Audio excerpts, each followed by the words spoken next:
ស្រូវពងរួងរលួងរកាសម្រងបោផា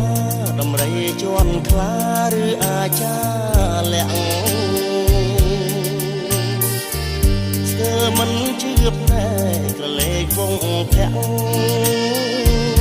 បុកផាមានលាក់មើលយូយូហាំងអ្នកសាំងសំពួងអ្នកក្តីសែនកុំច្រណែនខ្ញុំបើសិនជាមុំនាងព្រមស្នេហ៍ខ្ញុំសូមកុំលាក់ឈ្មោះវាពោអង្ក្រងឆ្លងទៅរលួងវាធំភូមិខួងអូនអ្នករលួងឈ្មោះនាងបោផា